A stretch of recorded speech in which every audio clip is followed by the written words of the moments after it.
아멘. 네, 오늘 본문에서 우리는 다양한 사람들을 볼 수 있습니다. 유대 총독이었던 빌라도, 그 당시 유대의 고위층이었던 대제사장들과 관리들, 그리고 헤롯 왕과 바라바라는 죄인의 이름, 그리고 또 그곳에 모여 있는 많은 수의 백성들에 이르기까지 여러 인물들이 언급되고 있습니다. 그리고 여기 언급된 이 수많은 이 무리들의 이 사람들의 의견과 결정에 의해서 예수님은 이제 우리가 잘 알고 있는 대로 십자가에 못 박히시게 됩니다. 십자가 사형을 언도 받으시는 겁니다. 그럼 왜 이들은 예수님이 이 십자가에 못 박히시도록 이 많은 사람들은 예수님을 그렇게 몰고 간 것입니까? 답은 간단합니다. 예수님이 하나님의 아들이신 것을 믿지 않아서입니다. 예수님이 참된 왕이신 것을 믿지 않아서입니다. 예수님이 인간을 구원하시는 유일한 메시아가 되신 것임을 믿지 않아서입니다. 그렇게 믿지 않았기 때문에, 동의하지 않았기 때문에, 믿으려고 하지 않았기 때문에 이들은 함께 예수님을 십자가에 못 박히시도록 몰고 갔습니다. 그러고 보면 오늘날 우리가 살아가는 이 세대는 더욱더 이 예수님을 어쩌면 십자가에 못 박히도록 몰고 가고 있다라고 생각하지 않습니까? 지금도 살아계시는 이 예수님을 이 세상은 죽이고 있습니다. 예수님이 하나님이신 것 믿지 않으려고 합니다. 예수님이 온 만물을 창조하시는 인생의 주인이신 것 믿지 않으려고 하고 있습니다. 예수님이 인간을 죄와 사망으로부터 구원해 주시는 유일한 그리스도이신 것 점점 더 이 세상은 믿지 않으려고 합니다. 이것이 우리가 지금 마주하고 있는 세상이고, 이 세상이 끊임없이 그리고 더욱더 강력하게 전달하고 있는, 우리가 살아가고 있는 이 세상의 메시지이고, 이제 그 메시지는 문화로서 예수 그리스도와 성경을 공격하고 십자가에 못 박고 있습니다. 그럼 이런 세상에서 그리스도인으로서 살아가는 나는, 내 믿음은 그러한 세상의 강력한 메시지에, 그리고 성경을 따르려고 하지 않는 그러한 문화에 방해받지 않고 잘 지키고 있습니까? 이러한 세상에서 내 신앙은 그러한 세상에 미혹되지 않고 정말 주님께서 원하시는 그대로 잘 버티고 계십니까? 종교개혁자인 마틴 루터는 이렇게 말했습니다. 믿으려는 사람은 자신의 믿음이 반드시 유혹받으리라는 사실을 받아들여야 한다. 제 자신을 솔직하게 돌아보면 저 역시도 모태신앙으로 40년 넘게 신앙생활을 해왔지만 30년 이상을 정말 예수님이 내 인생의 주인이신 것처럼 살지 않았습니다. 저한테 성경 지식이 없었던 것이 아닙니다.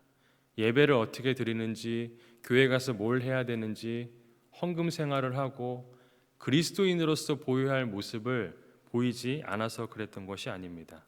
그렇게 제 안에 교회 다니는 사람이 해야 하는, 주일날 교회 나오는 여러 가지 모습들이 있었음에도 불구하고 모태신앙으로 살아왔던 40년 중에 30년 이상은 예수님이 주인이 아닌 채로 살아왔었습니다.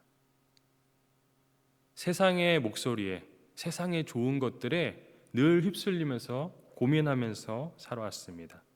아니, 어쩌면 지금도 저는 하나님과 내가 원하는 마음, 하나님과 내 감정, 하나님과 내 생각 사이에서 여전히 유혹받으면서 흔들리고 있는지도 모르겠습니다. 가정 안에서 아내를 대할 때, 부모님들을 대할 때, 자녀들을 대할 때 주님께서 지신 이 십자가의 모습이나 주님께서 보여주신 사랑의 모습으로 대하기보다는 여전히 하나님이 그들의 주인이시고 하나님이 내 인생의 주인이신 것은 완전히 망각하고 내 마음대로 결정하고 내 마음 내키는 대로 내 감정대로 행동하고 말하는 믿음의 연약한 모습이, 미혹되는 모습이 지금의 제 안에도 그러한 유혹 속에 흔들리면서 여전히 살아가고 있는지도 모르겠습니다. 이런 맥락에서 저는 우리에게 또다시 찾아온 이 고난주간이면 늘 듣는 이 말씀들, 고난주간이면 늘 회개하는 모습들, 그래놓고 또다시 원래의 주인인 하나님이 아니라 내가 주인 되어서 살아가는 그 인생으로 또다시 돌아가 버리는 것이 아니라 정말 주님만이 내 삶의 주인이시고 통치자이시고 모든 것을 주관하시는 그 하나님과 예수 그리스도에 대한 믿음을 굳건하게 세워서 이리저리 휘둘리는 그런 내 믿음이 또다시 되는 것이 아니라 오늘 말씀을 통해 그 내 믿음을 휘둘르게 하는 방해 요소들을 다 제거하고 정말 이 올해는 아니 앞으로의 삶은 흔들리지 않는 믿음으로 굳건한 신앙의 여정을 함께 걸어갈 수 있는 저 우리 모든 성도님들 될 수 있기를 간절히 축복합니다. 그럼 첫 번째로 이 흔들리지 않는 믿음으로 나아가기 위해 우리 안에서 제거해야 할 이 신앙의 방해 요소는 바로 무지입니다. 먼저 오늘 본문 18절 말씀을 보시기 바랍니다. 18절에 이렇게 기록하고 있습니다. 우리가 일제히 소리질러 이르되 이 사람을 없이 하고 바라바를 우리에게 놓아 주소서 하니. 여기서 말하는 이 소리 지르는 무리는 누구입니까? 바로 이스라엘 백성들입니다. 그런데 이들은 며칠 전까지만 해도 예수님에 대해서 어떻게 반응했던 사람들입니까? 요한복음 12장 13절 말씀을 보면 이 무리가 이렇게 반응했었습니다. 종려나무가지를 가지고 맞으러 나가 외치되 호산나 찬송하리로다. 주의 이름으로 오시는 이 곧 이스라엘의 왕이시여 하더라. 아니 어떻게 호산나 호산나 하면서 예수님을 맞았던 이 무리, 이스라엘의 왕이시여 하면서 그렇게 열렬히 환호했던 사람들이 갑자기 이 사람을 죽이라, 십자가에 못 박으라 이렇게 급변할 수가 있습니까? 마가복음 15장 11절 말씀을 보면 그 이유를 우리가 알 수 있습니다. 15장 11절에 이렇게 기록합니다. 그러나 대제사장들이 무리를 충동하여 도리어 바라바를 놓아달라 하게 하니. 왜 이 열렬하게 주님을 환호했던 백성들이 어느 순간 갑자기 예수님을 십자가에 못 박으라는 성난 군중으로 변하게 되었습니까? 왜냐하면 그들 곁에 있었던 대제사장들이 그 무리를 충동하였기 때문에, 대제사장들이 선동하였기 때문에 그들이 가졌던 예수님에 대한 생각과 믿음이 순식간에 바뀌어 버린 겁니다. 그래서 저는 그 대제사장을 뭐라고 하고 싶지 않습니다. 오히려 왜 이들이 선동될 수밖에 없었는지가 더 중요했습니다. 왜 이들이 선동되었던 것입니까? 아무리 옆에서 예수님을 죽이라라고 말하는 말들이 있다 할지라도 무슨 겉모술수로 이 백성들의 마음을 충동질했는지 모르지만 그러한 충동질에도 불구하고 흔들리지 않는 예수님을 향한 그 외침을 지키지 못했던 것입니까? 지켰다면 더 좋았을 텐데 왜 그렇게 하지 못했던 것입니까? 저는 이 무리들이 그렇게 선동될 수밖에 없었던 이유가 호세아 선지자가 전했던 말씀 안에 있다라고 생각합니다. 호세아 4장 6절 말씀입니다. 내 백성이 지식이 없으므로 망하는도다. 내가 지식을 버렸으니 나도 너를 버려 내 제사장이 되지 못하게 할 것이요 내가 내 하나님의 율법을 잊었으니 나도 내 자녀들을 잊어버리리라. 지식이 없으면 오해는 쉽게 찾아옵니다. 우리가 누군가에 대해서 오해하는 이유가 뭘까요? 잘 알지 못하기 때문입니다. 누군가 예전에 이렇게 청년 사역할 때 들어와서 항상 조는 친구가 있었습니다. 이 앞에서 설교하다 보면 사실 너무 잘 보이거든요. 그래서 일부러 그쪽을 잘 안 봅니다. 그 친구도 아니면 그 주변 사람들도 민망할까 봐. 보면서 저 친구는 믿음이 없나? 어떻게 와서 졸 수가 있지?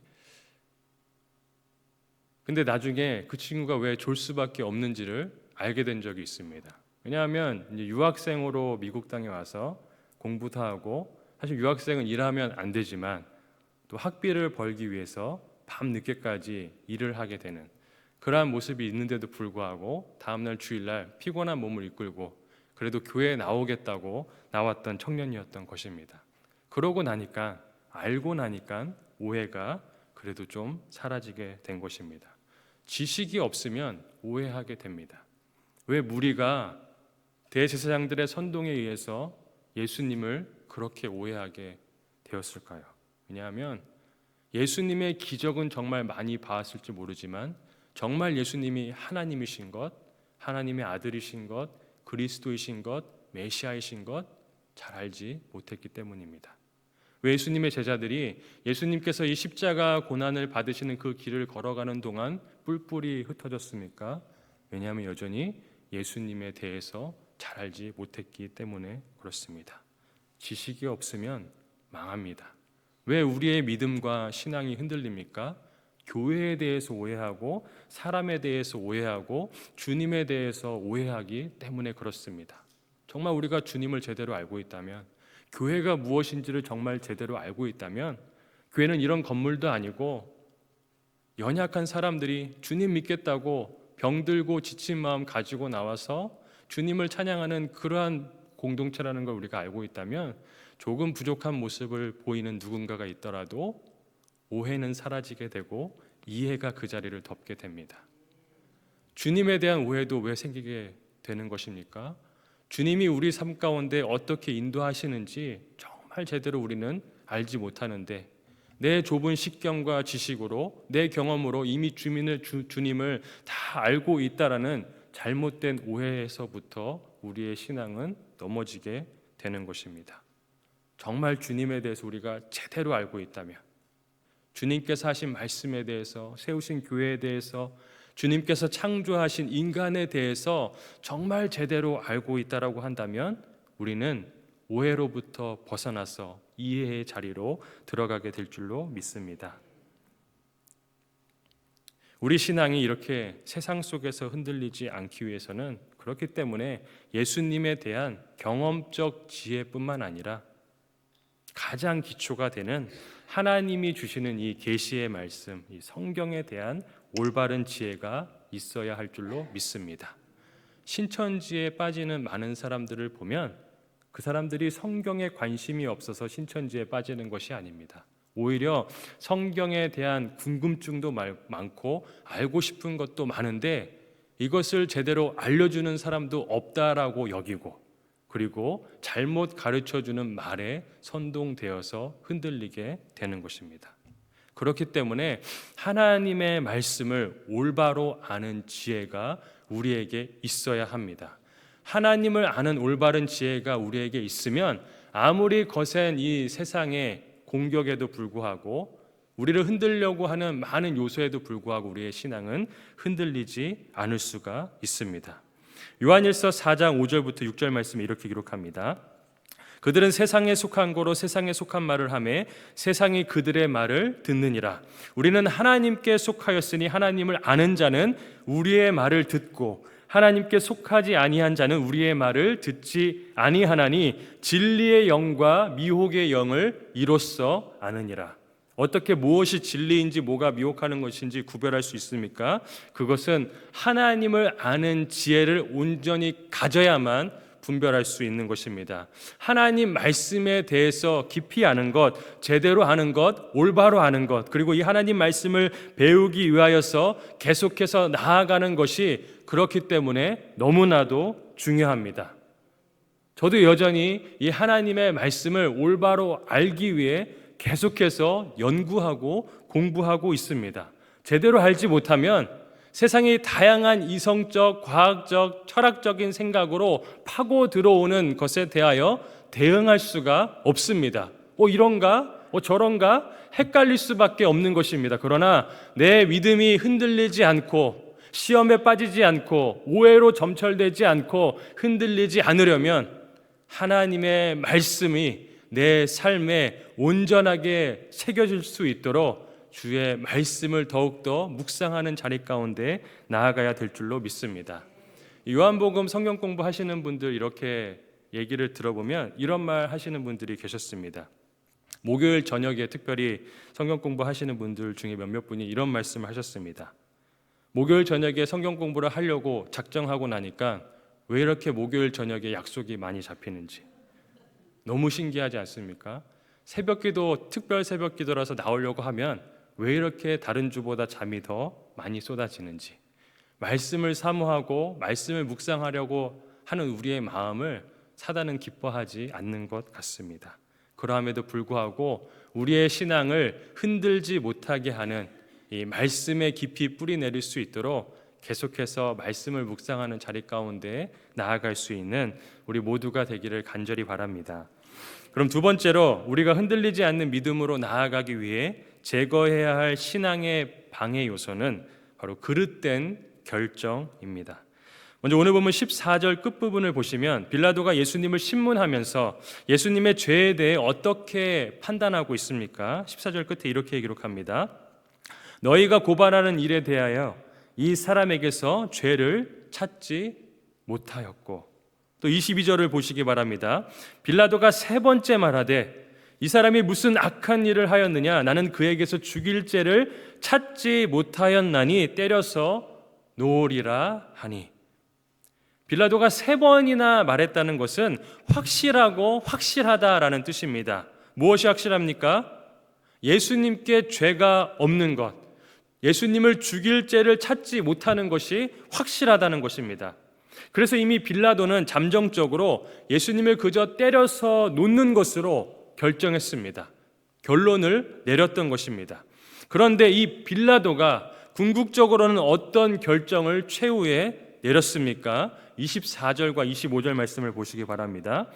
이에 빌라도가 그들이 구하는 대로 하기를 언도하고 그들이 요구하는 자 곧 밀란과 살인으로 말미암아 옥에 갇힌 자를 놓아주고 예수는 넘겨주어 그들의 뜻대로 하게 하니라. 예수님을 십자가에 못 박는 그릇된 결정을 내린 것입니다.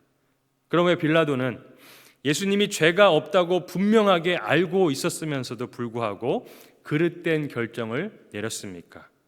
한 가지 이유는 결국 자기 자신 때문이었습니다. 오늘 본문을 보면 빌라도가 예수님을 그저 풀어주려고 했을 때에, 그냥 놓아주려고 했을 때 백성들의 반응이 어땠습니까? 21절과 23절 말씀을 보면 백성들의 반응이 이랬습니다. 그들은 소리질러 이르되 그를 십자가에 못 박게 하소서, 십자가에 못 박게 하소서 하는지라. 23절에 이렇게 백성들이 반응합니다. 그들이 큰 소리로 재촉하여 십자가에 못 박기를 구하니 그들의 소리가 이긴지라. 백성의 이러한 모습을 마태는 마태복음 27장 24절에서 이렇게 기록하고 있습니다. 빌라도가 아무 성과도 없이 도리어 밀란이 나려는 것을 보고 물을 가져다가 무리 앞에서 손을 씻으며 이르되 이 사람의 피에 대하여 나는 무죄하니 너희가 당하라. 백성들이 소리 지르고 예수님을 십자가에 못 박으라고 하는 그 모습이 그냥 소리만 질렀던 것이 아니라 빌라도가 봤을 때는 이제 곧 밀란이 일어날 것 같은 거센 항의와 소동이 그렇게 나는 것처럼 보였던 것입니다. 그러나 빌라도는 그에게 무엇이 중요했던 사람입니까? 유대 총독으로서 그 지역을 잘 다스려서 다시 로마의 중앙 정권으로 나아가기를 도모했던 자였습니다. 자신의 임기 중에 이와 같은 밀란과 같은 이 소요 사태가 발생하게 되면 앞으로의 자신의 출세, 자신의 정치적인 입지와 같은 것들이 다 손해를 받게 될지도 모른다는 두려움 때문에 결국 자기 자신의 유익을 위하여서 무엇이 옳은 것인지 알 수 있는 여러 가지 근거들과 확증이 있었음에도 불구하고 그릇된 결정을 내려서 예수님으로 하여금 십자가에 못 박혀 돌아가시게 만들었던 것입니다. 오늘을 살아가는 우리도 동일한 위치에 놓일 때가 많이 있습니다. 빌라도와는 다를 수 있을지도 모르겠지만 내가 주님을 위해서 하려는, 주님이 원하시는, 성경이 말하고 있는 분명하게 옳은 증거들이 있음에도 불구하고 내 삶을 인도하여 주신 그 주님의 손길을 내가 알고 있음에도 불구하고, 그래서 내가 앞으로 결정하는 모든 결정권 앞에서 무엇이 옳고 선한지를 알고 있음에도 불구하고 여전히 거칠게 외쳐대는 세상의 소리에 따라서 우리는 그릇된 결정을 하게 될 때가 많습니다. 왜 그릇된 결정을 합니까? 결국에는 주님을 위하는 것 같지만 나 자신을 위하는 경우가 다반사이게 되는 것입니다. 무언가 하고 있지만, 무언가 애쓰고 있지만 결국은 나를 위하여서 하는 결정들이 너무나 많다는 것입니다. 주님을 위하지 않은 결정, 그리고 은연중에 나를 위해서 하는 결정, 결국 그것은 주님께서 원하시는 옳은 결정이 아니라 그른 결정이 되게 되는 것입니다. 우리 안에 이 숨어있는 이기심이 얼마나 많은지 모릅니다. 예전에 성경 공부하면서 가르쳤던 교재 안에 이런 글이 하나 있었습니다. 어떤 교회에서 단체로 야유회를 가게 된 것입니다. 예를 들면 계곡가 같은 곳에 가서 이렇게 배를 타고선 그 계곡을 강을 따라 내려오는 그러한 레포츠를 하기 위해서 한 교회에서 그러한 산골로 같이 여행을 가게 된 것이었습니다. 그곳에 도착해서 당연히 이제 목사님도 계셨겠죠. 그 목사님과 이제 아들이 그 강에서 카약이나 카누 같은 것들을 어떻게 타는지를 알려주는 자리에 섰는데 딱 보면서 줄을 서니까 자신이 보기에 이 강사가 제일 잘 가르쳐주고 이쪽에 쓰면 좋은 배를 타겠구나 싶어서 요리조리 마음을 한 다음에 자기 아들과 그 자리에 딱 섰다는 것입니다. 그렇게 재밌게 타고 난 다음에 다시 이제 버스를 타고 집으로 돌아가는 길이었습니다. 타이어가 펑크가 난 것입니다. 버스에 탔던 교인들과 이 목사님 아들이 버스 밖으로 내렸습니다. 각자 이 버스 바퀴가 터지게 된 것을 어떻게 하면 고칠 수 있을까? 어떻게 하면 이것을 해결할 수 있을까? 모여서 또 그 바퀴를 가르려면 뭐 차를 들거나 해야 되는데 이 목사님은 어디 계셨다고 말했는가 하면 그 아무도 다니지 않는 산길에서 차가 오는지 안 오는지 보는 자리에 딱 서 있었다라고 말하고 있었습니다. 무엇을 말하냐면 우리 안에 목사임에도 불구하고 무언가 하는 결정들이 결국 남을 위해서, 누군가를 위해서, 주님을 위해서 희생하기보다는 여전히 내 자신, 나 편한 것, 나 좋은 곳에 머무를 때가 굉장히 많이 있다라는 것입니다. 우리가 오늘 내리는 결정, 정말 교회를 위해서, 주님을 위해서, 주님께서 내게 베푸신 은혜를 위해서 결정하고 살아가는지, 아니면 기도하는 그 순간, 예배하는 이 순간마저도 결국 나를 위해서 드려지고 있는지 면밀하게 살펴보지 않으면 우리 안에 숨겨져 있는 그 이기심은 결국 나를 예배하는 데 사용되게 됩니다. 그렇게 잘못된 결정이 곧 예수님을 십자가에 못 박는 결과로 이어지게 된 것을 우리는 기억해야 할 줄로 믿습니다. 내 안에 있는 이기심, 나를 위하는 마음, 그것을 다시 한번 주님 앞에 내려놓을 수 있는 저와 우리 모든 성도님들 될 수 있길 바랍니다.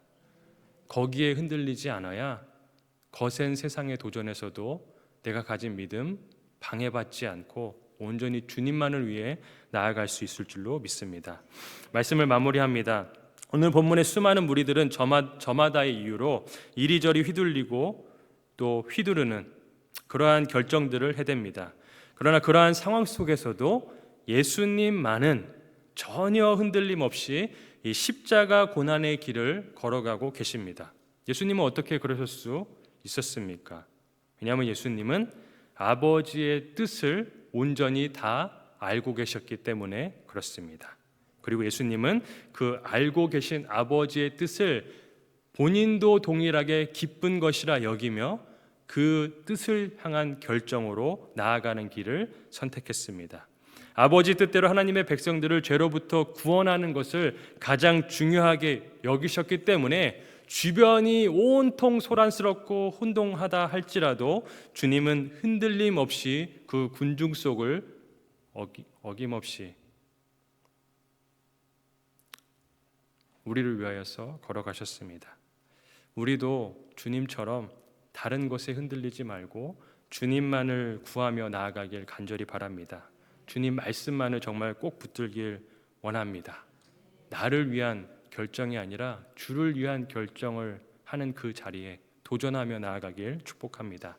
그럴 때 흔들림 없는 믿음으로 세워질 줄로 믿습니다.